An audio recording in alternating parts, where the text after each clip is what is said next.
Hello, students. A very good morning to all of you. A very good morning to all of you, to all my class 9th and 10th learners. स्वागत है आपका आप ही के channel Unacademy 9th and 10th experts पर। और फिर से एक बार लेकर आया हूं मैं एक और धमाकेदार, एक और इंफॉर्मेटिव सेशन जिसमें हम बहुत कुछ आज सीखेंगे। अगेन नॉन एकेडमिक सेशन होगा, मतलब आज हम केमिस्ट्री की बात से थोड़ा सा दूर कि केमिस्ट्री को हम या किसी भी सब्जेक्ट को हम किस तरीके से पढ़ सकते हैं या बेसिकली उनके नोट्स कैसे बनाते हैं, हम लोग इस चीज को देखने वाले हैं अपने आज के सेशन में। तो स्वागत करता हूं, मैं केमिस्ट्री एजुकेटर अभिषेक अग्रवाल, बहुत बहुत स्वागत है आपका। और फिर से एक और धमाकेदार सेशन के लिए आज हम लोग तैयार बैठे हुए हैं और आफ्टरनून का सेशन है, तो मेरा और टाइमिंग्स पर है। तुम लोग भी सोचते हो कि सर पता नहीं कहाँ परेशान हो जाते हो 12 बजे के बाद आकर, बट मेरा यही है कि यार तुम लोगों के मतलब सोच ही नहीं सकता, सुबह उठकर सबसे पहले लगता है कि बच्चों से मिल लूं, सेशन ले लूं और धमाकेदार सेशन की शुरुआत कर लूं, इसलिए ये चीज है। चंद्रहास, सबसे पहले मैं तेरा ही नाम लेता हूं भाई, नहीं तो तू स्पैम कर करके ना जीना आराम कर देगा यहाँ पर कि क्या होने वाला है, क्या चीज होगी। तो चंद्रहास, मैं तेरा सबसे पहले भाई नाम ले लेता हूँ। Hrithik good afternoon, Piyush hello, क्या हाल चाल है भाई सबके, all good. Shashank good afternoon, नमस्ते राधेश्याम, आदित्य राज गुड आफ्टरनून, क्या हाल चाल है भाई सबके, ऑल गुड। तो आज के सेशन में हम लोग क्या देखने वाले हैं पता है? तुम्हारे एक सबसे कॉमन आस्क्ड क्वेश्चन का जवाब देने वाला। पता है वो सबसे ज्यादा कॉमनली आस्क्ड क्वेश्चन क्या होने वाला है? मैं बिल्कुल बढ़िया हूं, इंग्लिश न्यूज मैं एकदम मस्त हूं। Mukta hello, Riya Goyal hello, Rashi Patel good afternoon, hello to everyone, Rakesh Munnu hello. तो आज के सेशन में क्या होगा, तुम्हारा जो सबसे फेवरेट सवाल है ना, तुम हर टीचर से करते हो कि सर आपका सब्जेक्ट पढ़ने के लिए कौन सी बुक को रेफर करें, आज उस बात का जवाब इस सेशन में मिलेगा। अब तुम बोलोगे अच्छा सर सच में, मतलब हमें पता ही नहीं था, हम आप बुक्स के बारे में हमको बताओगे। इसमें तो लिखा था थंबनेल में कि how to make notes, interrelated चीज है, इंटर रिलेटेड चीज है। तुम्हारे जो नोट्स है ना, जो तुम पढ़ाई के दौरान बनाते हो या किसी भी टेक्स्ट बुक में से बनाते हो, जब बुक में से पढ़ते हो या किसी के लेक्चर अटेंड करके पढ़ते हो, तो वही नोट्स तुम्हारे लिए बुक साबित होने वाली है और that will be the best book. क्योंकि मैं वैसे भी किसी बुक को फेवर नहीं करता हूं, बट लेट्स सी कि क्या चीजें होंगी। तो स्टार्ट करते हैं, लेकिन उससे पहले छोटा पैकेट बड़े धमाके की बात करते हैं, क्योंकि अभी तक अगर ये नहीं लिया है तो भगवान जाने क्या होगा। क्योंकि अनअकैडमी प्लस के सब्सक्रिप्शन पे से अच्छी चीज कुछ हो नहीं सकती एजुकेशनल फ्रेटर्निटी में, क्योंकि ये एक ऐसा सब्सक्रिप्शन है जो तुम्हें मौका देता है कि पूरे कोटा शहर को तुम अपने मोबाइल में रख सकते हो। यकीन मानो, कोटा के बड़े बड़े जो इंस्टीट्यूट्स हैं, चाहे वो रेजोनेंस हो, बंसल हो, फिटजी हो, वाइब्रेंट एकेडमी हो, कोई से भी हो, वहां के अब जो टॉप एजुकेटर्स है वो अनअकैडमी पर अब आपके लिए क्लास ले रहे हैं, वो भी लाइव क्लासेस जो आपको घर बैठे अपने मोबाइल फोन से अटेंड करनी है। मतलब हो गई, अब इससे अच्छी बात क्या है? मतलब सोचो, लाखों रुपए तुम्हारे बच गए, कोटा जाना तुम्हारा बच गया, इतनी सारी चीजें हैं, क्योंकि अब सिर्फ एक मोबाइल फोन पे या लैपटॉप या कंप्यूटर पे तुम उनकी क्लासेस अटेंड कर सकते हो, टॉप एजुकेटर से तुम क्लासेस अटेंड कर सकते हो। इसके अलावा रेगुलर डाउट क्लियरिंग सेशंस होंगे, तो जो सेशंस चल रहे हैं वो तो आपके उसमें डाउट क्लियर हो ही जाएंगे लाइव क्लासेस में, but there will be regular doubt clearing sessions जो आपको वहां पर होंगे। Then you have all the study material PDF format में, चाहे वो वर्कशीट्स हो, डेली प्रैक्टिस पेपर्स हो, डीपीपीस, असाइनमेंट शीट्स हो, दिवाली असाइनमेंट शीट हो, टेस्ट पेपर हो, इंपॉर्टेंट क्वेश्चंस की शीट हो, ये सारे मटेरियल तुमको मिलेंगे पीडीएफ के फॉर्मेट में, जिसको हम ई लर्निंग कंटेंट बोलते हैं, अनअकैडमी प्लस के सब्सक्रिप्शन पर। मतलब वहीं पर तुम्हारी ऐप पर जो प्रोफाइल बनेगी, वहीं पर तुमको सारे नोट्स अवेल कर दिए जाएंगे। प्रैक्टिस टेस्ट फ्रीक्वेंटली मिलेंगे, जो भी थ्योरी मुझसे पढ़ोगे उसके बाद तुम्हें प्रैक्टिस टेस्ट होंगे, and there will be a live test series as well. तो लाइव टेस्ट सीरीज जो होगी वो भी आपको अटेंड करने को मिलेगा, जहां अनअकैडमी पे 1.5-2 लाख बच्चे जो सब्सक्रिप्शन लेते हैं उनके साथ एक रियल टाइम चेक मिलेगा कि हमारी एक्चुअली स्टैंडिंग कहां है। मतलब 1.5 लाख बच्चों में अगर हम टेस्ट देंगे तो रियल टाइम तुमको एक कॉम्पिटेटिव एग्जाम की फीलिंग बताएगा कि अगर वाकई में तुम कॉम्पिटेटिव एग्जाम में अपेयर करोगे तो इस तरीके से तुम्हारी ये रैंक आएगी। तो वो एक लाइव टेस्ट सीरीज में ऑल इंडिया लेवल पर रैंक डेवलप होगी और ये आपको इसका फायदा मिलेगा। बहुत नॉमिनल कॉस्ट पर है, अगर कॉस्ट देखोगे तो स्कूल या कोचिंग जाने की जो ट्रांसपोर्टेशन फीस है उससे भी बहुत कम फीस है ये, और इस फीस पर भी डिस्काउंट मिल जाएगा if you apply my code, that is अभी S10। अभी S10 ये कोड अगर अप्लाई करोगे तो you will get the maximum possible discount.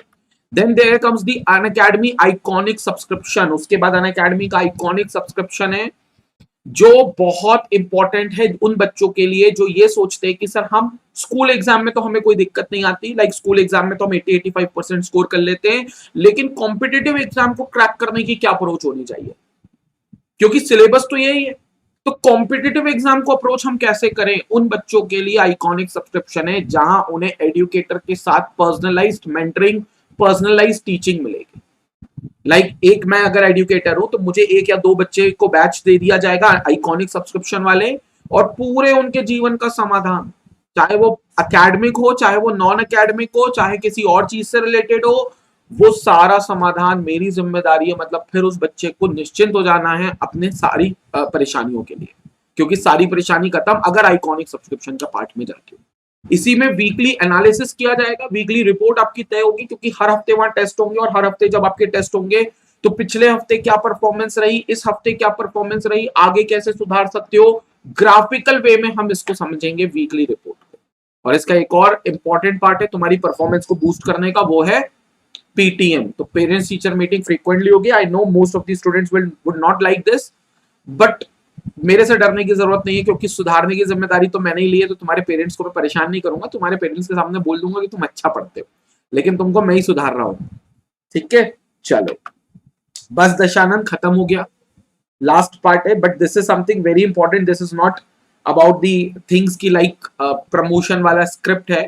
तुमको ये चीज वाकई में अच्छी है, और एक बार जिन बच्चों ने ले लिया अनअकैडमी प्लस का सब्सक्रिप्शन, इफ देयर आर, तो वो अपने एक्सपीरियंस उनसे पूछ सकते हो, उनका एक्सपीरियंस वो लोग बता सकते हैं कि उनको कितना डिफरेंस आ रहा है उनकी पढ़ाई में, जो अनअकैडमी प्लस का सब्सक्रिप्शन है, आइकॉनिक सब्सक्रिप्शन ले चुके।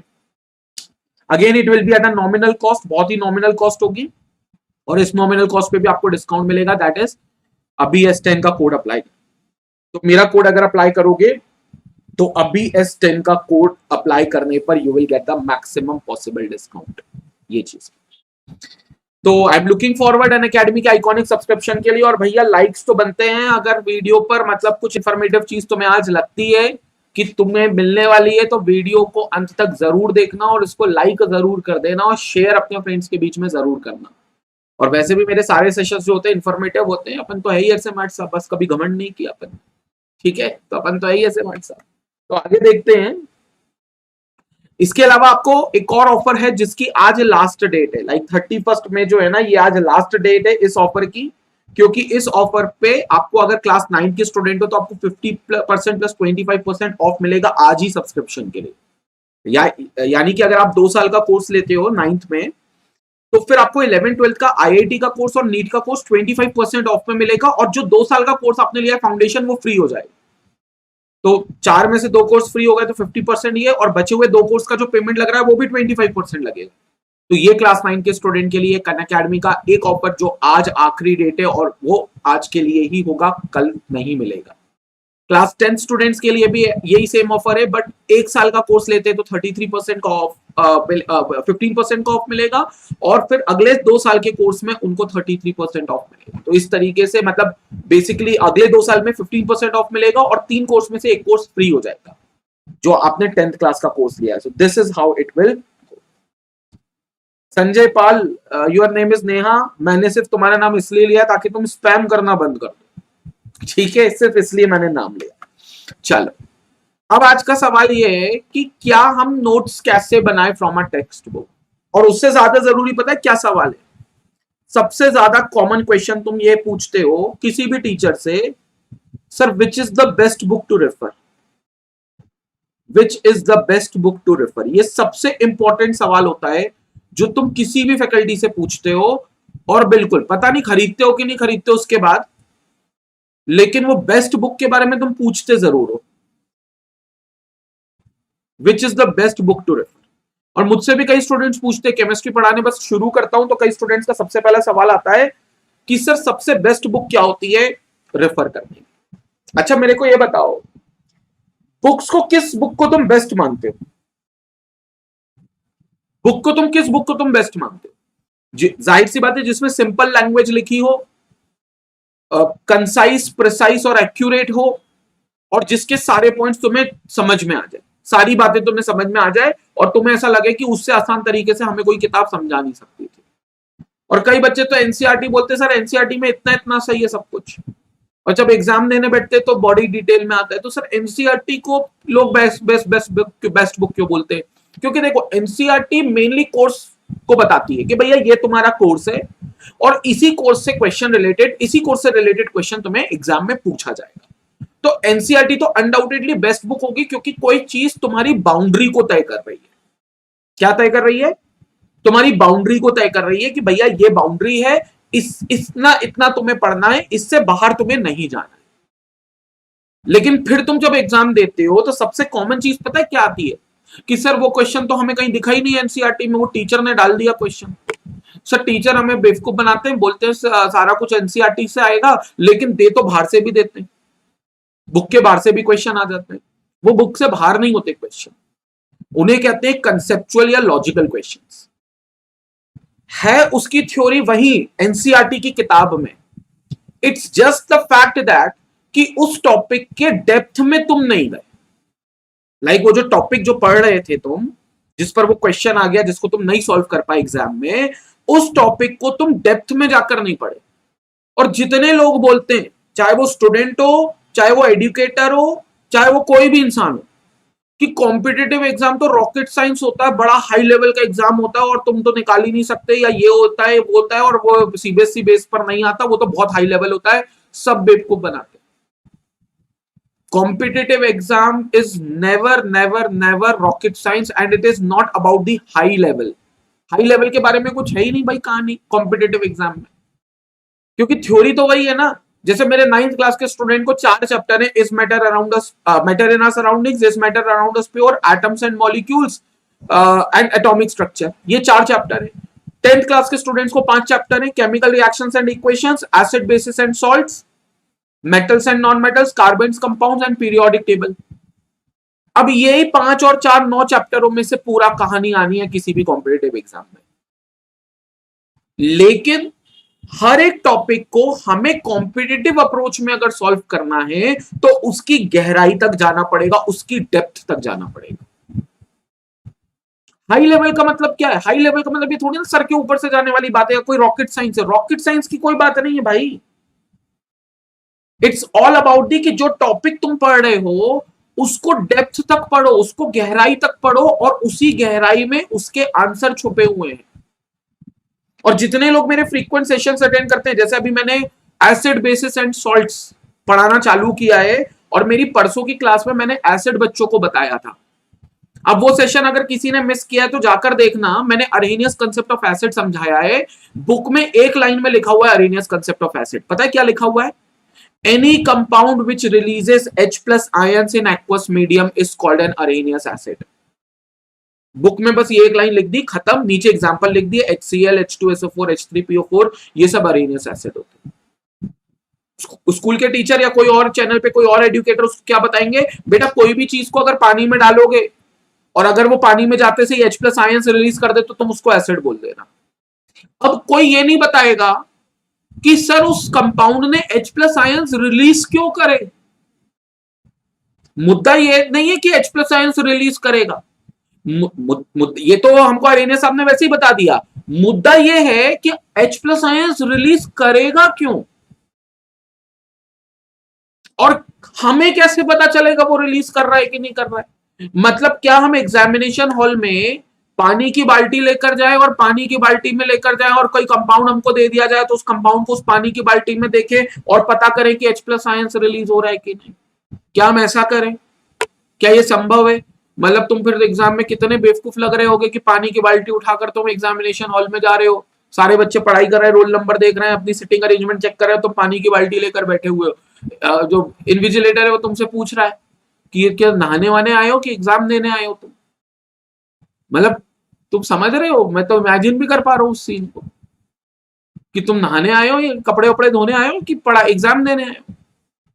तो लेकिन हम इस बारे में जानना ही नहीं चाहते। हमें क्या लगा अरेनियस की एक लाइन की डेफिनेशन है, अपन को क्या करना है, एक लाइन की डेफिनेशन है, रट लो और वही चीज आएगी। और स्कूल के एग्जाम में यही पूछेंगे, डिफाइन अरेनियस कांसेप्ट, 1 नंबर का क्वेश्चन, तुमको वही लाइन टीप कर आनी है, एज इट इज वही लाइन टीप कर आनी है। कि sir the compound which releases H plus ions in aqueous medium is called an Arrhenius acid. खत्म बात, तुम्हें 1 नंबर मिल जाएगा। लेकिन सोचो यही सवाल कॉम्पिटेटिव एग्जाम में आ गया ना, तो कान से और नाक से धुआं निकलने लगेगा तुम्हारे, क्योंकि वहां तुम्हारी 1 नंबर की डेफिनेशन काम नहीं आने वाली। वो डेफिनेशन लिखने को भी नहीं बोलते, वो तो 4 ऑप्शन देते, उसमें से टिक करना होता है। That is called the conceptual approach, that is called the logical approach. अब तुमने तो रटी है वो डेफिनेशन, और वो एक लाइन के डेफिनेशन तुम एनसीईआरटी के भरोसे पे तो चले गए, लेकिन तुमने इस बात की गहराई को जानने की कोशिश ही नहीं करी।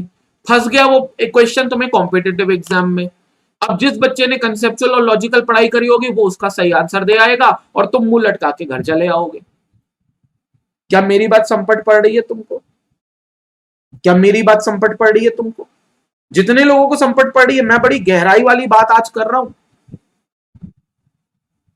तो सबसे पहले ये मानसिकता, कुछ मानसिकता जो तुम्हारी गलत है उसको दूर करो। कि पहला तो कॉम्पिटिटिव एग्जाम हाई लेवल की चीज होता है, मतलब ये तो वो इंसान निकालते हैं जिनके 9 हाथ होते हैं, 4 मुंह होते हैं, 6-8 टांगे होती हैं, ये लोग वो निकालते हैं। ऐसा कुछ नहीं है भाई। कॉम्पिटिटिव एग्जाम भी तुम्हारी तरह तुम्हारे साथ बैठने वाला तुम्हारा दोस्त, तुम्हारा क्लासमेट, तुम्हारा बैचमेट, तुम्हारा स्कूलमेट ही होता है जो निकालता है। सर फिर वो ऐसा क्या करता है जो हम नहीं कर पाते? उसी बात का तो अंतर है, क्योंकि वो रट्टाफिकेशन कंसेप्ट पे चलता ही नहीं है, वो कंसेप्चुअल कंसेप्ट पे चलता है। वो हमेशा एक सवाल पर टिका रहता है, वाई। तुम एक सवाल पर टिके रहते हो, व्हाट। तुम व्हाट पर टिके रहते हो और वो वाई की खोज करता रहता है। और इतिहास गवाह भैया, व्हाट पर चलने वाले ज्यादा दूर तक नहीं गए, लेकिन वाई पर चलने वाले बहुत दूर तक गए। और केमिस्ट्री का तो, मैं केमिस्ट्री की बात करूं तो भैया केमिस्ट्री का तो आखिरी अक्षर ही वाई है। मैं मेरे लिए केमिस्ट्री की क्या डेफिनेशन है मैं तुम्हें बताऊं? केमिस्ट्री मेरे लिए केमिकल्स की मिस्ट्री है। केमिस्ट्री मेरे लिए केमिकल्स की मिस्ट्री है, जिस मिस्ट्री को तुम्हें ट्राई करते रहना, मतलब उसके राज, उसके रहस्य को तुम्हें ट्राई करते रहना है। तो केमिस्ट्री जो है वो बेसिकली केमिकल्स की मिस्ट्री है, लेकिन इस मिस्ट्री को तुम्हें ट्राई करना है। और अगर तुमसे ये ना बने, मतलब तुमसे मिस्ट्री खोलते ना बने, तो तुम मुझसे पूछ लो वाई। ये जो वाई है ना, ये सबसे इंपॉर्टेंट लेटर है केमिस्ट्री। किसी ने मुझसे क्वेश्चन पूछा, सर इंग्लिश अल्फाबेट का कौन सा वो लेटर है जो अपने आप में एक सवाल है? मैंने कहा वाई। इंग्लिश अल्फाबेट का ये एकमात्र वो लेटर है जो अपने आप में एक सवाल है। तो केमिस्ट्री बेसिकली क्या है? It's a mystery of chemicals, जिस मिस्ट्री को तुम्हें ट्राई करना है। मुझे नहीं यार, मेरी तो निकल गई उम्र वो वाली जो तुम जिस उम्र में हो अभी। वैसे तो ऐसा नहीं है, अगर सही से देखेंगे तो 2-4 साल छोटा ही निकलूंगा मैं तुमसे। संडेज और बाकी हॉलीडेज निकाल दो अगर, तो तुमसे 2-4 साल छोटा ही निकलूंगा मैं। स्वीट 16 से 2-4 महीने ही कम हूं अब मैं। लेकिन इस मिस्ट्री को तुम्हें ट्राई करना है, और अगर तुम ट्राई करोगे तो बहुत सारे आंसर, बहुत सारे रहस्य खुलेंगे। और नहीं बने तो फिर मैं बैठा हूं ना, फिर तुम्हें पूछना है भाई। लेकिन वो मानसिकता तो लाओ, वो मेंटेलिटी तो लाओ कि तुम्हें उसको डिटेल में जाकर पढ़ना है। लेकिन नहीं, तुम्हें चीजें जो आसान लगती है तुम उस पर भागते हो। 1 लाइन का आंसर है, लिख दो, खत्म हो गई कहानी। और जितने लोगों ने मेरा वो सेशन अटेंड किया जिसमें मैंने एसिड का अरेनियस कंसेप्ट बताया है, जरूर जाकर उसको देखना। उसको जरूर जाकर देखना कि अरेनियस कंसेप्ट जो एसिड मैंने वहां पर बताया है, उस अरेनियस कंसेप्ट में मैंने तुम्हें यह भी बताया है कि तुम एसिड को देखकर कैसे पहचान सकते हो कि ये एसिड है कि नहीं है। क्योंकि पानी की बाल्टी तो तुम ले जाओगे नहीं। तो अगर मैं मान लो तुमको दे दूं H2SO4, तो चलो वैसे तो पता ही सल्फ्यूरिक एसिड इसके नाम में एसिड आता है, लेकिन अरेनियस के हिसाब से ये एसिड होगा, इसको साबित कैसे करोगे? तो मैंने उसके लिए बहुत अच्छी कहानियां बताई हैं तुमको डिटेल में जाकर। जितने लोगों ने अटेंड किया उनको पता है, हाइड्रोजन मेरी केमिस्ट्री का सबसे शरीफ, सबसे मासूम, सबसे भोला इंसान है। हाइड्रोजन से भोला, हाइड्रोजन से शरीफ, हाइड्रोजन से मासूम इंसान मेरी पूरी केमिस्ट्री में है ही नहीं। सर ऐसा क्यों बोलते हो? क्योंकि हाइड्रोजन के साथ भगवान ने ही जाति कर रखी है। सर क्या जाति कर रखी है? बेचारे को एटॉमिक नंबर 1 दे रखा है, यानी कि बेचारे के पास 1 इलेक्ट्रॉन 1 प्रोटॉन दे रखा है।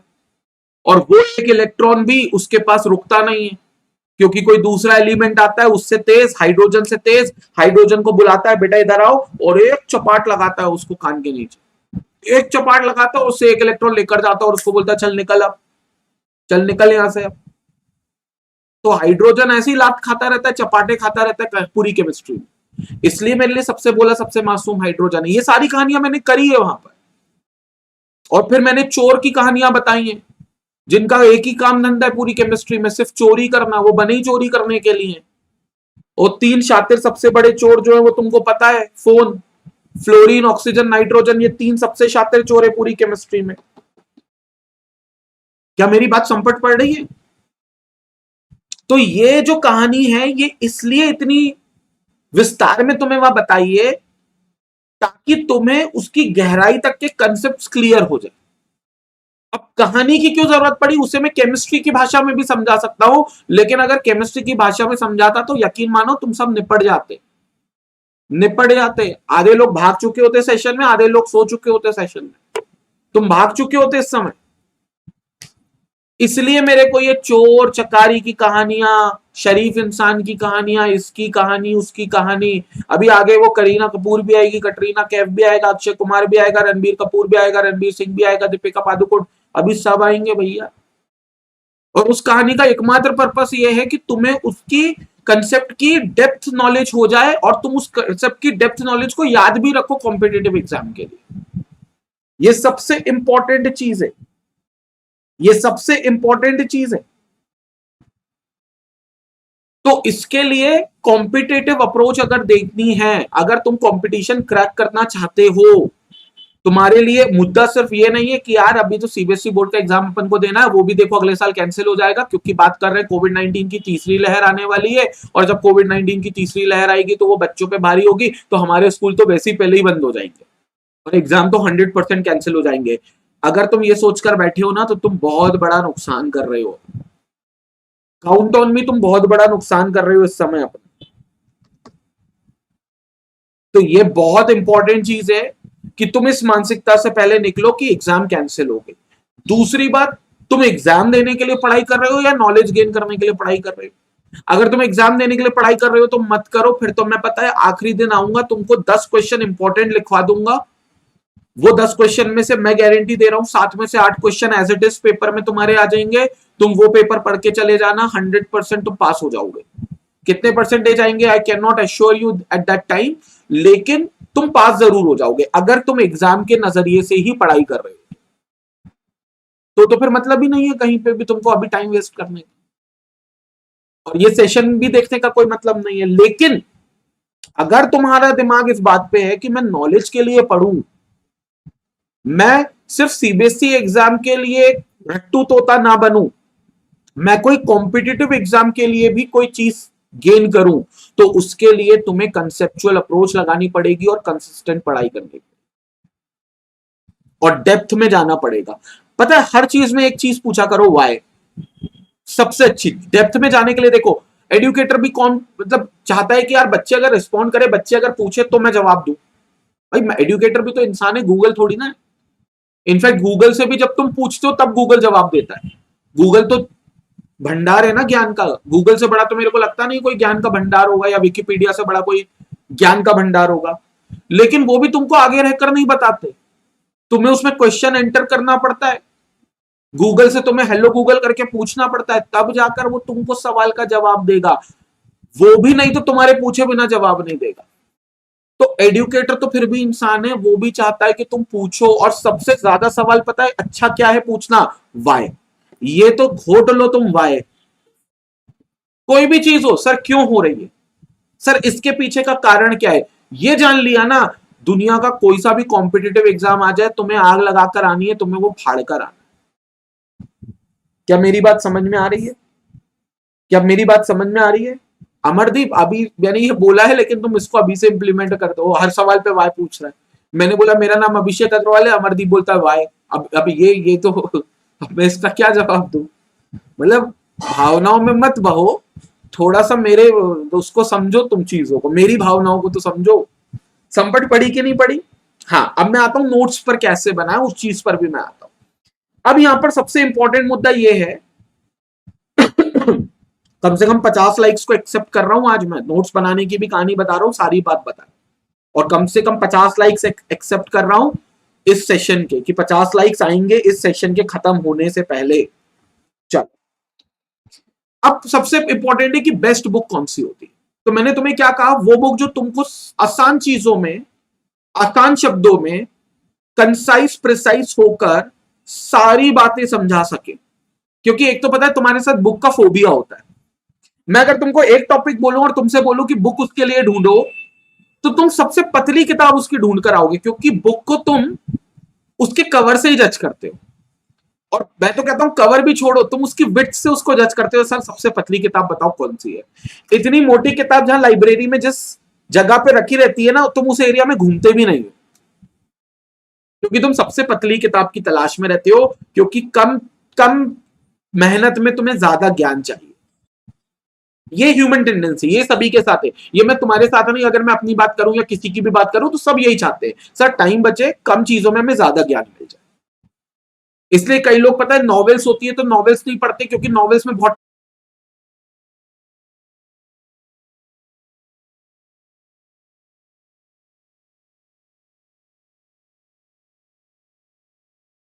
Yes I am visible now.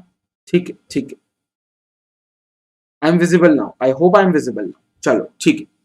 तो हमें क्या लगता है कि हमें कम चीजों में कम समय में ज्यादा ज्ञान मिल जाए और ऐसी प्राप्ति हो, और इसलिए हम उस किताब की तलाश में करें।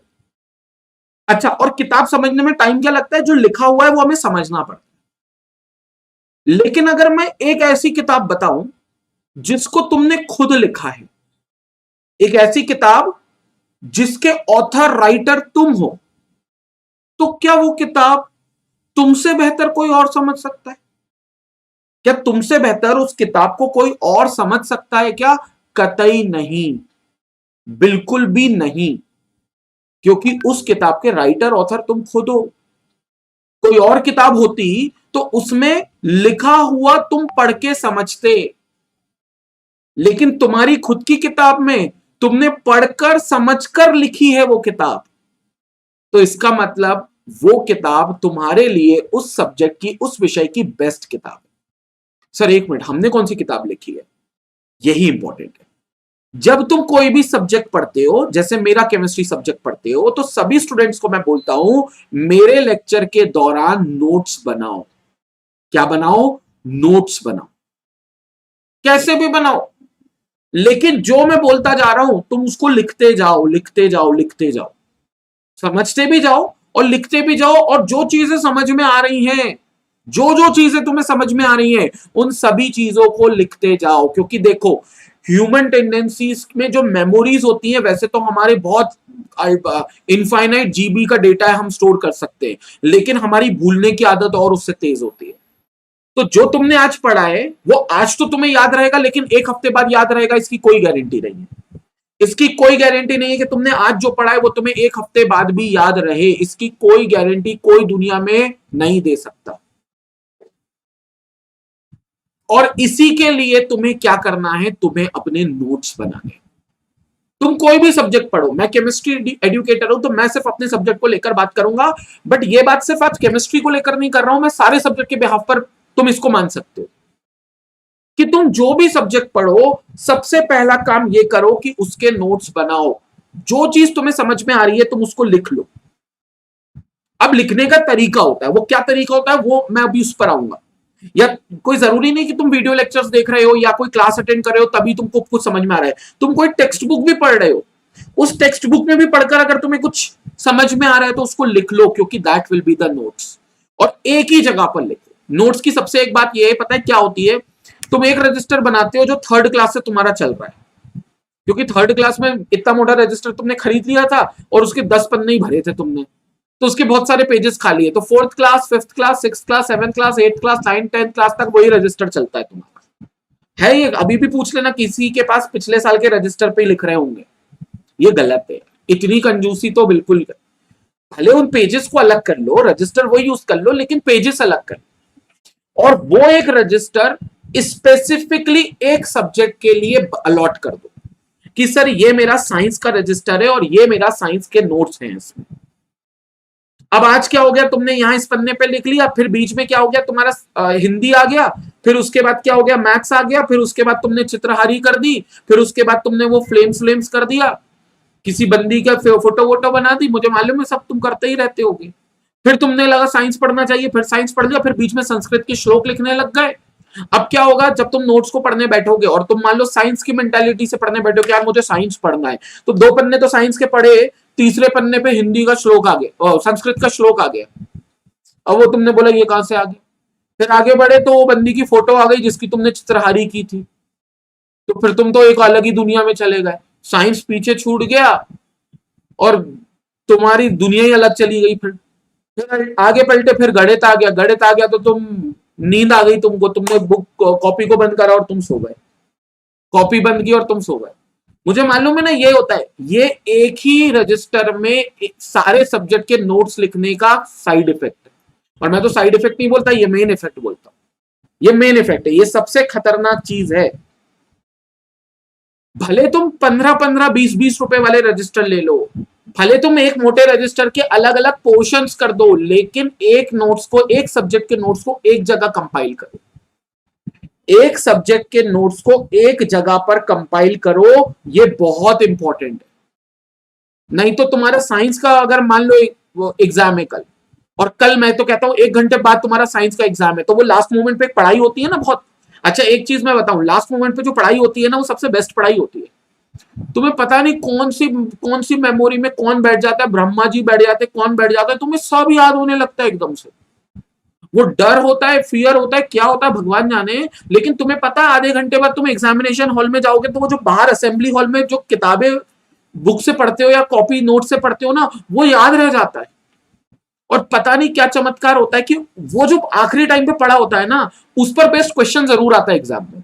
मतलब मेरे साथ तो ये हुआ है, मुझे नहीं पता बॉब कितने लोगों के साथ ये हुआ है, मेरे साथ तो ये बहुत बार हुआ है कि आधे घंटे पहले जो हमने पढ़ा है, जस्ट आधे घंटे पहले, 10 मिनट पहले, 15 मिनट पहले, 5 मिनट पहले ही मान लो, उस पर एग्जाम में क्वेश्चन जरूर आता है और वो याद रह जाता है। ये चीज 100% होती है, तो ये चीज बहुत इंपॉर्टेंट है। अब तुम क्या कर रहे हो, वो आधा 10 मिनट बचे तुम्हारे पास और तुमको लगा एक चैप्टर का रिवीजन कर लूं, तो तुमने अपने नोट्स खोले साइंस के और साइंस के नोट्स पढ़े, 2 पेज पढ़े, तीसरे पेज पे हिंदी का संस्कृत का श्लोक आ गया, मैथ्स का प्रॉब्लम आ गई, हिंदी की कहानी आ गई, क्वेश्चन प्रश्न उत्तर आ गए। अब तुम्हारा दिमागी खराब, अरे यार ये कहां से आ गया, फिर पलटो कहां गया साइंस का नोट, वो गए 5 मिनट, खत्म हो गया, एक क्वेश्चन कर लेते जिसका प्रोबेबिलिटी थी एग्जाम में आने की। तो सबसे बड़ी बेवकूफी नोट जो हम एक ही कॉपी में सारे सब्जेक्ट के बनाते हैं, ये सबसे बड़ी बेवकूफी होती है, इसको आज से ही बंद कर दो। अब क्या करो, एक मोटा रजिस्टर लो साइंस का, उसके भी 3 पार्ट कर दो, बुक मार्क्स आते हैं ना, बुक मार्क्स लगाना शुरू कर दो और उसके 3 पार्ट्स लिख दो कि पहला पार्ट फिजिक्स, दूसरा केमिस्ट्री, तीसरा बायो। बुक मार्क्स लगा दो ताकि वो बुक मार्क पे खोलो। ज्यादा खर्चा भी नहीं करना कि इनके लिए भी 3 अलग से रजिस्टर करो, नहीं इतना मत करो, एक साइंस का बना, मैथ्स का तो एक अलग ही चलने दो, हिंदी का एक अलग चलने दो, एसएसटी का अलग चलने दो, संस्कृत का अलग चलने दो, और कोई ऑप्शनल सब्जेक्ट हो तो उसका अलग चलने दो। हो गए 5 या 6 रजिस्टर, एटलीस्ट ये चीज हो। और जहां भी जो पढ़ाई कर रहे हो उसमें उनके नोट्स जरूर लिखो, नोट्स जरूर लिखो। इसमें भी एक चीज याद रखना, इंडेंशन बहुत इंपॉर्टेंट है जो करनी होगी। जैसे मान लो ये तुम्हारा रजिस्टर का पेज है, तो कुछ इस तरीके से होता है, लाइक यहां पर एक मार्जिन होती है और यहां पर एक मार्जिन, इजंट इट? ऐसे ही होता है पेज। तो ये तो इंडेंशन हो गया, यहां पर जो लेफ्ट हैंड साइड में जो स्पेस छोड़ी हुई है, ये तो इंडेंशन हो गया। This is what you have as an indentation. ये तो छोड़ते ही सीरियलिंग के लिए या वगैरह वगैरह चीजों के लिए। लेकिन कई बच्चे इस वाले पोर्शन का फायदा नहीं उठाते, इसका फायदा उठाना बहुत जरूरी है नोट्स बनाते हो, इसका बहुत इंपॉर्टेंट है, नोट्स बनाने के लिए इसका फायदा उठाना बहुत जरूरी है।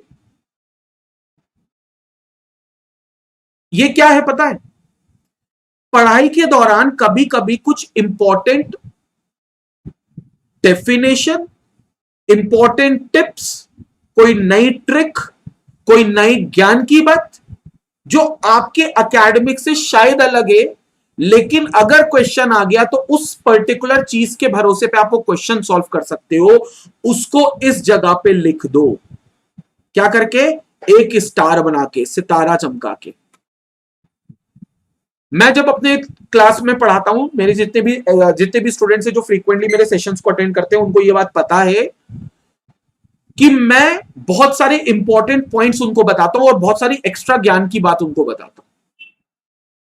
निवेदन है उन सारे बच्चों से कि वो सारी बातें, सारे पॉइंट्स को ऊपर स्टार बनाकर लिखे इस जगह पर। ये जो मार्जिन दी गई होती है तुमको हेडिंग्स और सब हेडिंग्स लिखने के लिए, सारे स्टार वाले पॉइंट्स उनको लिखो। क्योंकि क्या होगा, जब तुम पन्ना पलटोगे, पेज पलटोगे, तो तुमको इतना बड़ा कंटेंट पढ़ने में तो आलस आएगी, लेकिन तुम ये कंटेंट पर सबसे पहले नजर दोगे और इस कंटेंट में मेन पॉइंट्स होंगे, सबसे इंपॉर्टेंट पॉइंट्स। और यकीन मानना, यही मेन पॉइंट्स होंगे जो तुमको जिंदगी में और दुनिया में बहुत आगे लेकर जाएंगे। क्योंकि तुम्हें क्या लग रहा है, तुम 9th क्लास के स्टूडेंट हो, 10th क्लास के स्टूडेंट हो, क्या तुम नोट सिर्फ तुम ही बना रहे हो? तुम्हारे साथ पढ़ने वाले 3.5 से 4 लाख से 5 लाख बच्चे भी वही नोट्स बना रहे हैं। क्या तुम ही अकेले एनसीईआरटी पढ़ रहे हो? वो भी एनसीईआरटी पढ़ रहे हैं। क्या तुम ही अकेले यूट्यूब पर सेशन अटेंड कर रहे हो? वो भी सेशन अटेंड कर रहे हैं। और वो भी यहां पर मेन कंटेंट लिख रहे हैं जो लिखना चाहिए। थ्योरी लिख रहे हैं, न्यूमेरिकल सॉल्व कर रहे हैं, सारी चीजें वो भी कर रहे हैं जो इस जगह पे कर रहे हैं। तो फिर तुम में और उनमें अंतर क्या? तुम्हारा कंपटीशन तो उन्हीं से ही है ना, तुम्हारा कंपटीशन तो उनसे ही है ना। कॉम्पिटेटिव एग्जाम में तो वही तुम्हारे साथ बैठेंगे तुम्हें टक्कर देने के लिए। तो उन 5 लाख बच्चों से तुम आगे कैसे निकलोगे? तो मैं क्लियर कर दूं, ये वो पॉइंट्स होंगे जो तुम्हें उन 5 लाख बच्चों से अलग ले जाएंगे, जो तुम इस जगह पर लिखोगे, जो मेन पॉइंट्स होंगे। और आखिरी वक्त 1 घंटा तुमको अगर दिया जाए रिवीजन में, तो सिर्फ अपने नोट्स के ये हेडर्स को पढ़ते हुए चलना, इतनी मार्जिन के ऊपर की चीज को पढ़ते हुए चलना, बस ये चीज को, क्योंकि इसी में तुम्हारा पूरा रिवीजन छुपा हुआ होगा। अब इसमें कौन से पॉइंट होंगे, क्या जजमेंट होगा, ये तो तुम्हें समय के साथ ही आएगा।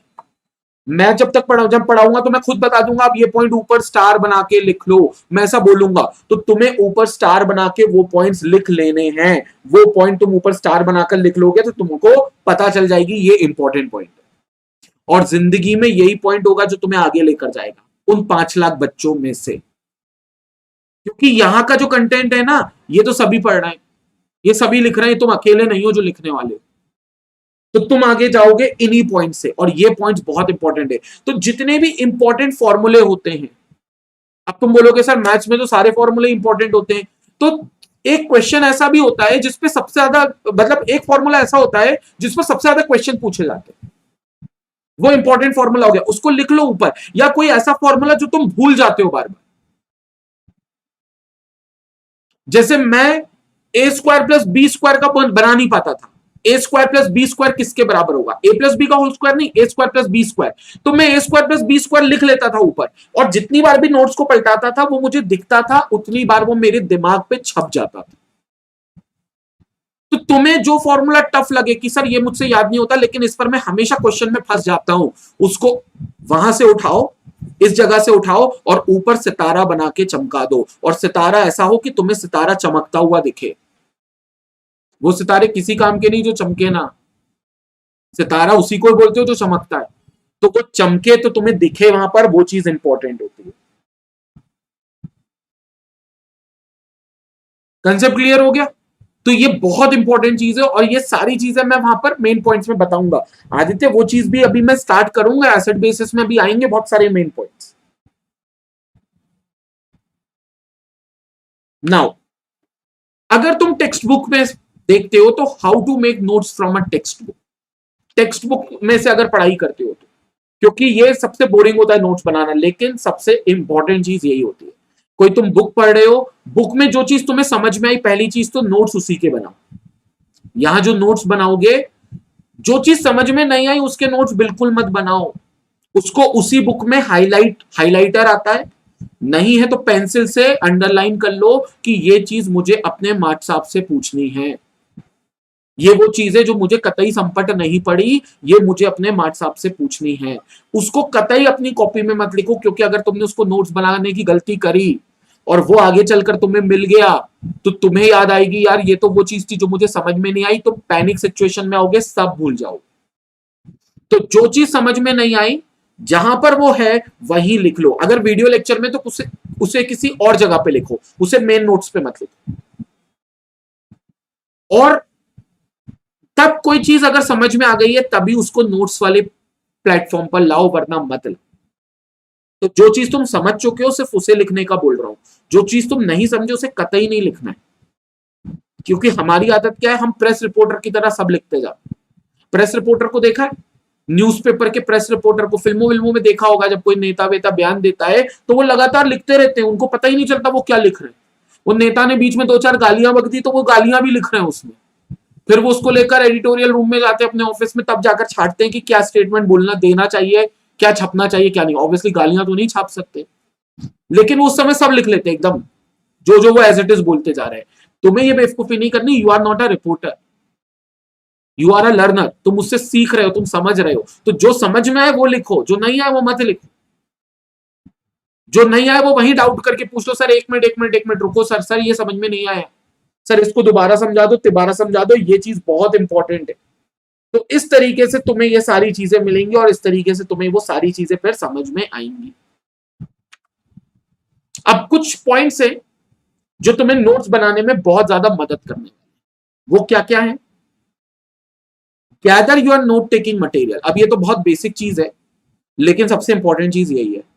अब तुम सोचोगे सर बेसिक चीज में क्या है, कागज और पेन तो चाहिए। पेन इज इंपॉर्टेंट, क्योंकि मैं बहुत ज्यादा नक्काशी में और कलाकारी में यकीन नहीं करता, लेकिन try to use multi colour pens while making notes.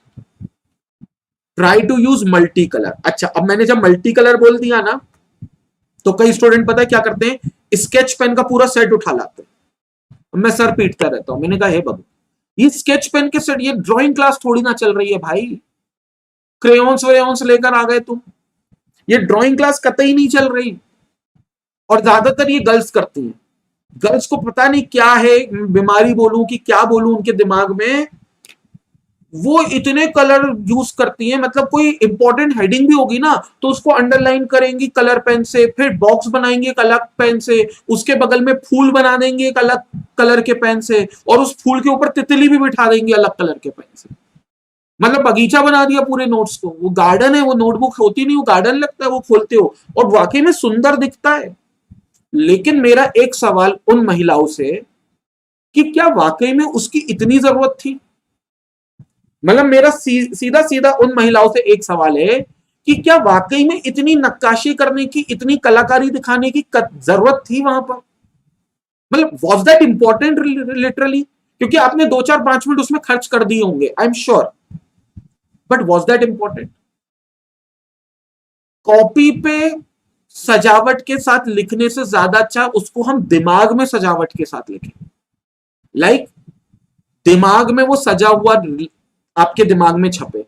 दिमाग में जितना सजा होगा ना, उतना उसका इंप्रेशन दिमाग पर रहेगा और उतनी देर तक वो जाएगा नहीं, मतलब भूलोगे नहीं।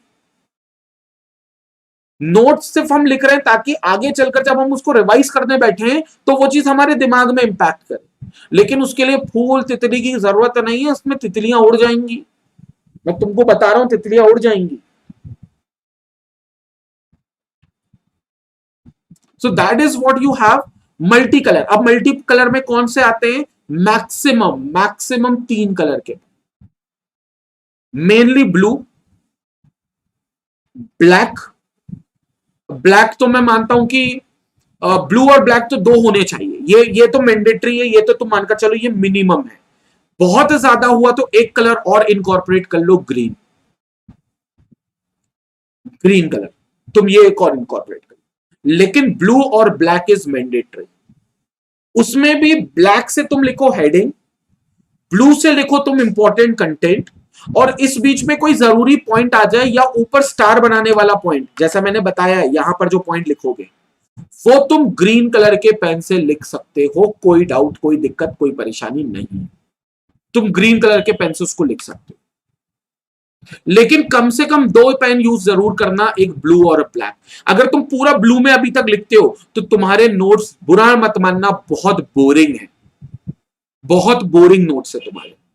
तुम खुद ही पढ़ पढ़ के उसको बोर हो जाओगे। इट्स मोर और like black and white picture देखना। ब्लैक एंड व्हाइट मूवी अभी आज कोई पसंद करता है? मैं तो मतलब मानता हूं कि ज्यादातर लोग तो पसंद नहीं करते उसको, बोरिंग लगती है यार, कुछ है ही नहीं उसमें, एटलीस्ट कलर तो हो। तो अगर तुम एक ही कलर का पेन यूज करते हो तो तुम्हारे नोट्स उस ब्लैक एंड व्हाइट मूवी की तरह ही है।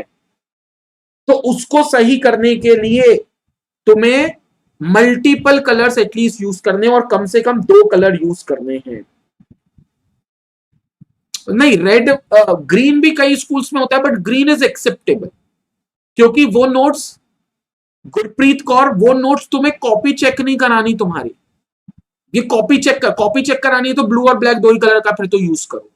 मैंने ग्रीन ऑप्शनल में रखा है तुम्हारे लिए, तुम्हारे नोट्स के लिए। तुम रेड भी कर सकते हो उस जगह पर, बट रेड मैं प्रेफर नहीं करता हूं, तो ग्रीन तुम उसको कह सकते हो, जो नोट्स तुम्हारे लिए। ये वो वाले बात नहीं है कि तुम क्लासरूम की कॉपी सबमिट कर रहे हो। अगर क्लासरूम की कॉपी के वाले नोट्स हैं ये, तो फिर 2 ही कलर यूज करना, ब्लू और black. This is how it goes. कोई भी एक कलर ले लो भाई, वॉयलेट वॉयलेट, लेकिन मैं तुमको बता रहा हूं ब्लू और ब्लैक। और एक चीज और है, ब्लैक में तुम हेडिंग लिखोगे, like black colour is mainly used to write headings और sub headings, and blue colour will be used to write the main content. जो ब्लू कलर होगा वो तुम मेन कंटेंट के लिए इस्तेमाल करोगे, तो मेन कंटेंट तुम लिखोगे ब्लू कलर से। And if you are writing the paper and pen, make sure you have a notebook with plenty of blank pages and extra writing utensils। और ये चीजें, एक्स्ट्रा राइटिंग यूटेंसिल्स में एक और चीज आती है, पता है क्या? Book mark. सस्ती चीज है यार, कोई महंगी चीज नहीं है। बुक मार्क्स को खरीद लो, वो एक पूरा सेट आता है, छोटा सा पैकेट आता है, उसमें बहुत सारे स्टिकर्स रहते हैं फॉर्म में, in the form of book marks. वो बुक मार्क्स ले लो, ताकि तुम्हारे नोट्स तुमको एक बुक मार्क पे लिख दो, और बुक मार्क पे लिख दो कि ये नोट्स यहां पर इस चैप्टर के हैं। क्योंकि अब इतना मोटा रजिस्टर में तुम्हें तीसरा चैप्टर ढूंढना है, तो तीसरे चैप्टर को ढूंढने के लिए पहले दूसरे चैप्टर के पेज ही पलटाते रहोगे, और फिर बीच में कोई और चैप्टर, मतलब कोई और टॉपिक मिल गया तो तुम तुम्हारा डाउट भूल जाओगे तीसरे चैप्टर का, तुम उस थ्योरी को पढ़ने बैठ जाओगे।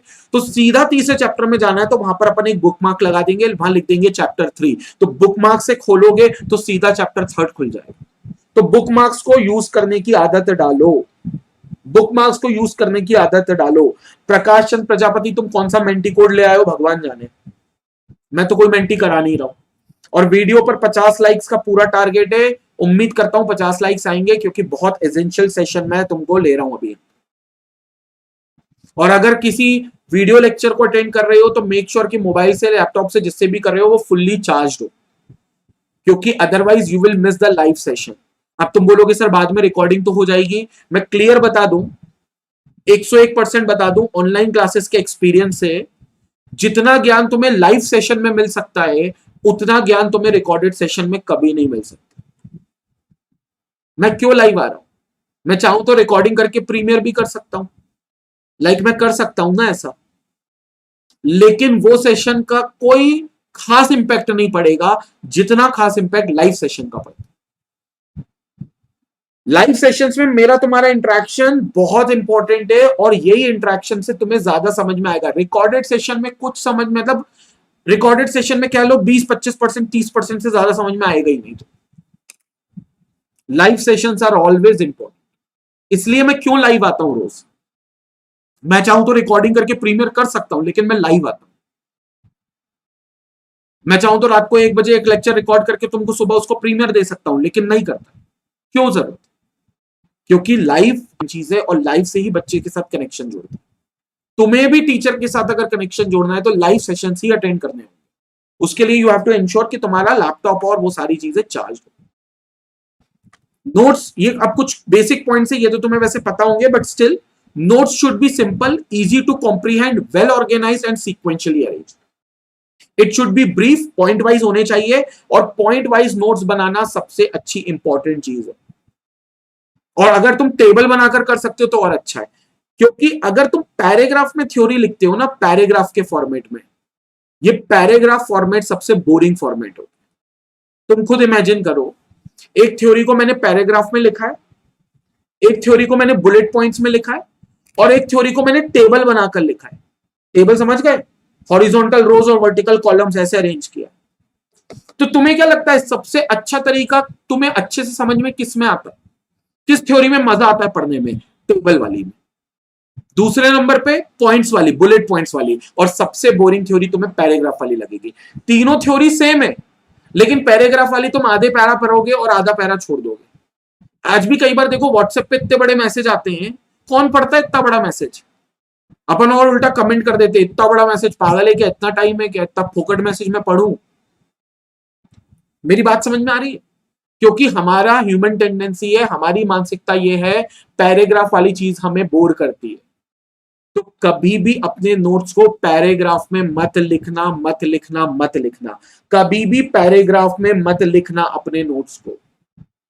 It should be in a point wise, और टेबल बना सको तो और अच्छा, नहीं तो कम से कम बुलेट पॉइंट्स तो बना ही लेना। It should cover all important points. जितने भी फॉर्मूले सबको लिखो, और बगल में वो फॉर्मूला भी लिखो कि ये फॉर्मूला किस तरीके के क्वेश्चन में यूज होगा, खासतौर से मैथ्स में। क्योंकि फॉर्मूले को याद करना आसान, मुश्किल काम नहीं है। फॉर्मूले को याद करना सबसे आसान काम है। मुश्किल पता है क्या है? कि वो फॉर्मूला किस क्वेश्चन में लगेगा ये पता कैसे चलेगा, फॉर्मूले की एप्लीकेशन कैसे लगेगी, कैसे हम उसे अप्लाई करना है, ये सबसे मुश्किल काम है। ये सबसे ज्यादा मुश्किल काम है। तुम्हें फॉर्मूले की एप्लीकेशन ही नहीं पता कि ये फॉर्मूला लगा। सबको मालूम है A minus B whole square use होना है, कहां यूज होना है भगवान जाने sir. A minus B whole square सबको रटा है, A square plus B square minus 2ab सबको रटा है, लेकिन किसी को ये नहीं पता उसको लगाना कहां है। तो उसके बगल में लिख लो कि ये फॉर्मूला यहां लगेगा। और एक चीज और बताओ, जिनके नोट्स प्योर इंग्लिश में होते हैं वो भी बोरिंग होते हैं। जो नोट्स को प्योर इंग्लिश में लिखते हैं ना, वो भी बोरिंग होते हैं। इंग्लिश में लिखो, जैसे मोबाइल में एसएमएस लिखते हो या अभी चैट सेक्शन में मेरे को कमेंट लिख रहे हो ना, बस वैसी लैंग्वेज में लिखो। ये फॉर्मूला तो YE फॉर्मूला कहां यूज होगा, KAHA कहां, इस तरीके की एसएमएस लैंग्वेज का इस्तेमाल करो। सबसे अच्छी लैंग्वेज है और सबसे ज्यादा एंटरटेनिंग और इंटरेस्टिंग लैंग्वेज है, इंटरैक्टिव लैंग्वेज है कहना चाहिए। तो ये जो लैंग्वेज है ये बहुत इंपॉर्टेंट है, और इस लैंग्वेज से ही तुम लिख सकते हो कि कौन सी चीज कहां यूज हो रही है। कोई शॉर्टकट्स हैं, कोई शॉर्ट ट्रिक्स हैं, कोई टिप्स हैं, तो वो कहां यूज हो रही है। सिर्फ टिप्स लिखना जरूरी नहीं है, वो टिप कहां यूज होगी वो भी लिखना जरूरी है। हाईलाइट कर दो उसको, and it should B handy. लंबे सेंटेंसेस, पैराग्राफ या टाइटल लिखने को अवॉइड करो, क्योंकि वो बोरिंग हो जाता है। पैसेज का मेन आइडिया कभी लॉस मत करो, मतलब वो नोट्स पे जो टॉपिक है उसी टॉपिक से रिलेटेड पॉइंट्स होने चाहिए, कोई और टॉपिक से रिलेटेड पॉइंट नहीं होने चाहिए। जो इंपॉर्टेंट इंफॉर्मेशन नहीं है, जिनको तुम याद रख सकते हो, उन्हें नोट्स में लिखने की जरूरत नहीं है, उनको तुम दिमाग में रखो। यूज लॉजिकल सीक्वेंसिंग, अगर सीक्वेंसिंग है तो लॉजिकल सीक्वेंसिंग यूज करो। प्रॉपर इंडेंशन, जहां तुम्हें लगता है स्पेस छोड़नी चाहिए वहां स्पेस छोड़ो। अब ये इंग्लिश के लेटर को नहीं बता रहा हूं, लेकिन इंडेंशन कभी कभी जरूरी होता है। जैसे तुम्हें मालूम है तुम यहाँ मैथ्स का क्वेश्चन कर रहे हो, तो इतनी जगह खाली छोड़कर चलो। किसके लिए? रफ वर्क के लिए। वो रफ वर्क तुम यहाँ करो, क्योंकि कई लोग बोलते हैं आखिरी पेज पर रफ वर्क करो। अब आखिरी पेज के पलटने में इतना टाइम लग जाएगा, पता नहीं कहां है, और फिर वहां पर मिस भी कर जाओगे, क्योंकि आखिरी पेज पे पूरी खिचड़ी बन जाती है रफ वर्क की। देखा होगा जितने लोगों ने मैथ्स का पेपर में अपीयर किया है, अगर आखिरी पेज में वो पूरा रफ वर्क करते, तो जब तुम रिवाइज करोगे, क्रॉस चेक करोगे ना पेपर, आखिरी 10 मिनट पेपर को चेक भी तो करना होगा, तो फिर तुम वो कैलकुलेशन ढूंढोगे। अब उस खिचड़ी में तुम्हें वो कैलकुलेशन कहां मिलेगा? वो कैलकुलेशन तुम्हें नहीं मिलेगा। तो इसलिए रफ वर्क साइड में ही कर लो, और अगर तुम्हें टीचर मना करे तो पेंसिल से कर लो, बाद में इरेज कर देना जब रिवाइज करोगे तो, वहीं उसी पेज पे। तो इसलिए ये इंडेंशंस कई बार जरूरी हो जाते हैं। ये जो साइड में लेफ्ट और राइट की मार्जिन होती है ना, उसमें खाली जगह छोड़ना इंपॉर्टेंट हो जाता है, सिर्फ रफ वर्क के लिए। या वहां पर कोई रिमार्क लिख दो, जैसे तुम्हें मालूम है तुमने जो आंसर लिखा है ये अभी गलत भी हो सकता है, या इसको तुमने इनकम्प्लीट छोड़ दिया, तो बगल में रिमार्क लिख दो कि थोड़ी देर के बाद वापस आकर मैं इसको पूरा करूंगा। ये एग्जाम टाइम की बात मैं बता, this is how it can be. और कभी भी कोई स्टेटमेंट में अब कंफ्यूज स्पेस मत छोड़ो, अगर स्पेस छोड़े हो तो वही बगल में रिमार्क लिख दो, ताकि तुम्हें कंफ्यूजन ना हो, ताकि तुम्हें कंफ्यूजन ना हो। Do not include your own version or understandings. Use abbreviations and make your note more memorable by adding colors, drawings, and symbols. वो इंप्रेशन की बात, इसलिए मैंने कहा मल्टीपल कलर यूज कर। ड्राइंग मतलब अंडरलाइन भर कर दो, उसको स्टार बना दो, एक स्टार बना दो, मोर देन इनफ है। आईएमपी लिख दो इंपॉर्टेंट के लिए, वीआईएमपी लिख दो वेरी इंपॉर्टेंट के लिए। वो फूल वूल तितली वितली वाली नक्काशी कतई मत करो, फूल तितली वाली नक्काशी नहीं करनी है बिल्कुल। नोट मेकिंग का फॉर्मेट क्या होना चाहिए? पहले हेडिंग होनी चाहिए, if the topic contains any सब हेडिंग तो वो सब हेडिंग भी होनी चाहिए, हेडिंग और सब हेडिंग का कलर अलग होना चाहिए। And then all the points जो उस हेडिंग या सब हेडिंग के अंडर में आते हैं। पैराग्राफ नहीं, देखो पॉइंट लिखा है तो पॉइंट, टेबल बना सको तो और अच्छी बात है, बट टेबल बनाने में अगर तुम्हें लगता है टाइम वेस्ट होता है तो पॉइंट्स पे आ जाओ, पॉइंट्स लिख दो। पैराग्राफ मत लिखना, मत लिखना, मत लिखना, ये इंपॉर्टेंट है। तो पॉइंट सबसे इंपॉर्टेंट, पॉइंट वाइज लिखना बिल्कुल। फ्लो चार्ट मैं आऊंगा अभी उस पर, वो आखिरी पार्ट है निहारे का, आता हूं मैं उस पर। तो सब हेडिंग्स का मैंने बता दिया, की और कीवर्ड्स कोई एसेंशियल है तो वहां पर वो लिख दो जिससे वो याद रह जाए। So what is the procedure of note making? Read the passage whatever is provided, underline the important sentences जिसके तुम नोट्स बनाओगे, ये टेक्स्ट बुक में से इंपॉर्टेंट नोट्स बनाओगे, and it helps to make headings and subheadings. Make a rough note first so as to get an idea. Organize them in logical order or sequence for the final. ये जो flow diagram की बात करी है निहारिका ने, इसी को हम लॉजिकल ऑर्डर या सीक्वेंस कहते हैं, कि पहले ये चीज लिखेंगे, उसके बाद ये, उसके बाद ये। कभी भी पॉइंट्स देखो तो सीक्वेंस में लिखो। कोई टॉपिक है तो पहले उसमें क्या हुआ, फिर क्या हुआ, फिर क्या हुआ, फिर क्या हुआ, इसी सीक्वेंस में वो पॉइंट्स लिखने चाहिए जो नोट्स में लिखते हो। वो होता है अप्रोप्रिएट नोट मेकिंग फॉर्मेट। और मैसेज जो पैसेज का है वो बदलना नहीं चाहिए, वही रहना चाहिए। This is how it can. Then we have a split page format, यही मैंने वो फॉर्मेट बताया। इसका हेडिंग के पर्पस में यूज करो जो इंपॉर्टेंट मेन पॉइंट्स है, ये रफर के लिए यूज करो, और ये मेन पॉइंट्स होते हैं जहां पर तुम यूज कर सकते हो। अब ये भले तुम नीचे भी खींच सकते हो या फिर तुम्हें ऊपर ऑलरेडी बनी हुई रहती है तो तुम ऊपर भी यूज कर सकते हो। मेरे हिसाब से तुम ऊपर यूज करोगे तो ज्यादा अच्छा है। कौन से? स्टार वाले points, star points, main points. जो स्टार पॉइंट्स होंगे ना जो तुम्हें आगे ले जाएंगे सारे बच्चों से, वो ऊपर लिखो। नीचे भी लिख सकते हो बट ऊपर लिखोगे ज्यादा बेहतर।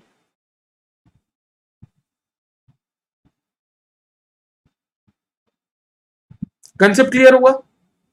तो ये होता है बेसिकली नोट्स बनाने के तरीके।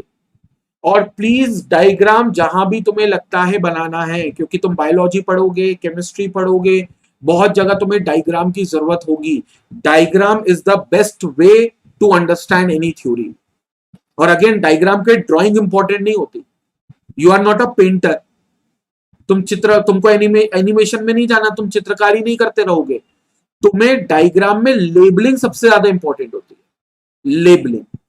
तो तुम्हें भाई साहब लेबलिंग का ख्याल रखना है। डायग्राम तुम कैसा भी बना दो, तुम्हें ड्राइंग के नंबर नहीं कटेंगे।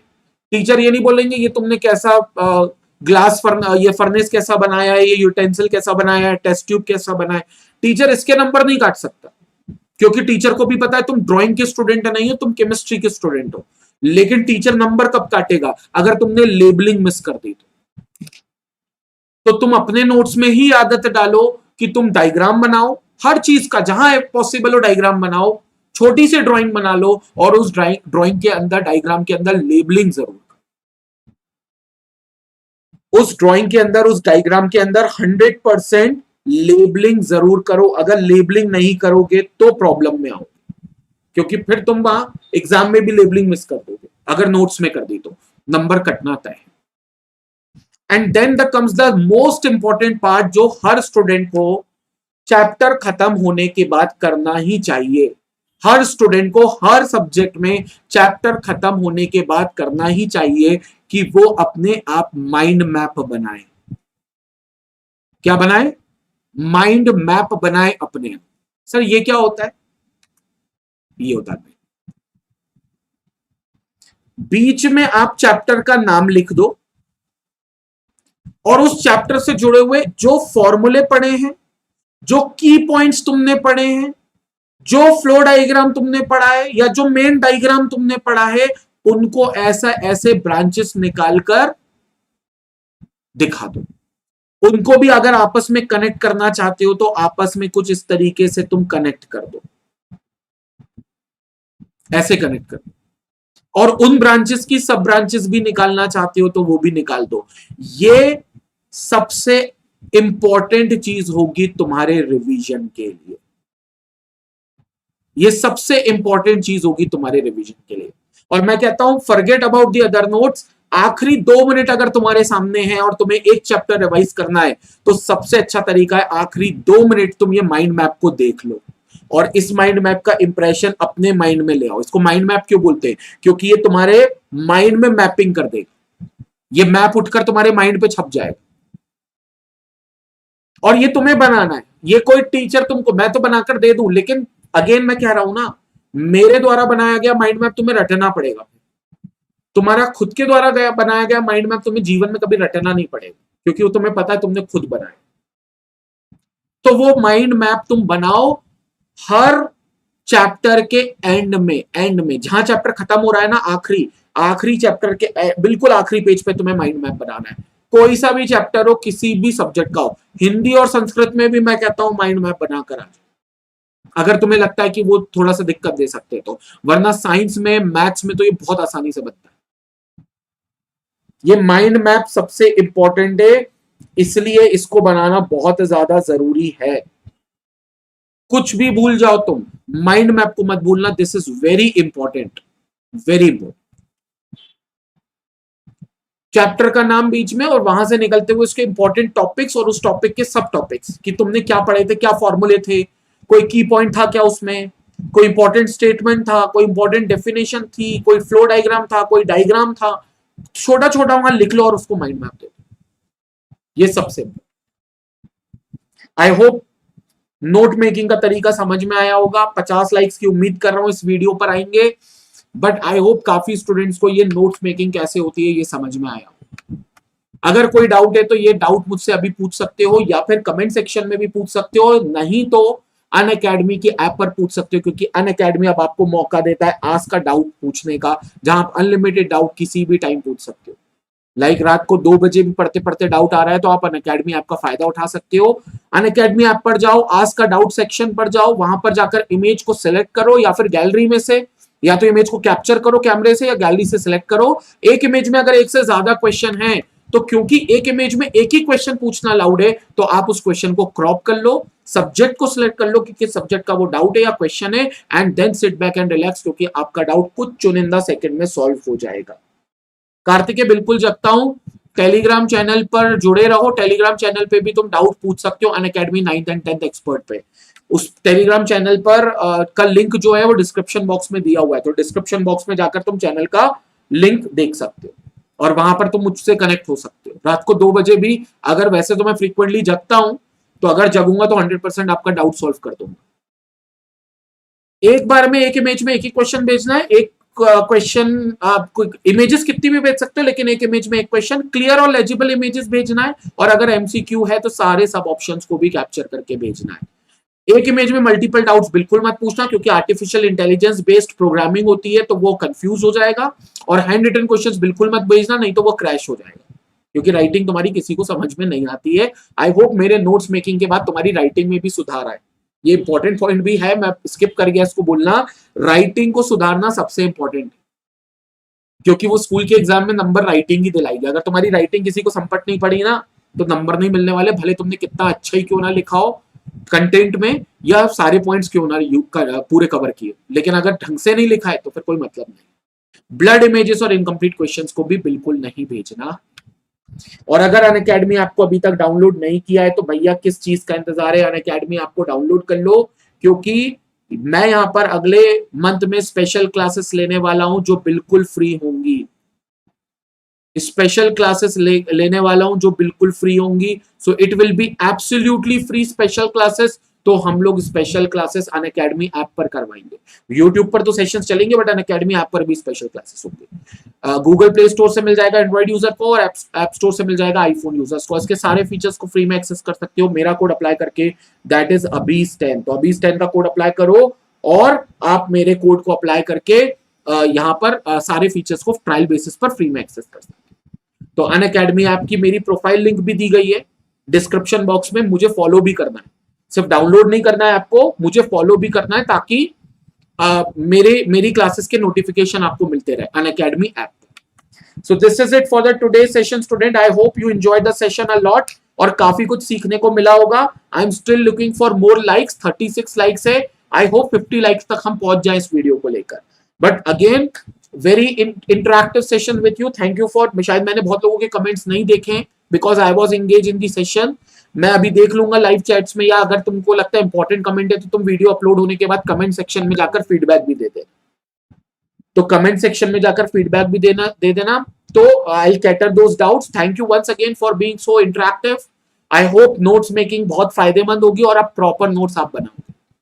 अब मिलेंगे हम लोग अपने 9th क्लास के सेशन के लिए, जो अभी 2 बजे होगा, मतलब लगभग 1 घंटे के बाद मेरा एक और सेशन होगा 2 बजे। तो 2 बजे अब हम लोग मिलते हैं 9th क्लास के सेशन के लिए। तब तक अपना ख्याल रखिएगा, अनअकैडमी चैनल को सपोर्ट करिएगा, अपना प्यार बनाकर रखिएगा और जितना हो सकेगा उतना अपने फ्रेंड्स और रिलेटिव्स के साथ शेयर करिएगा। मिलते हैं जल्दी अनअकैडमी के अगले सेशन पे 9th and 10th expert channel पर। Let's crack it. Thank you so much. Tata bye. Thank you. Take care.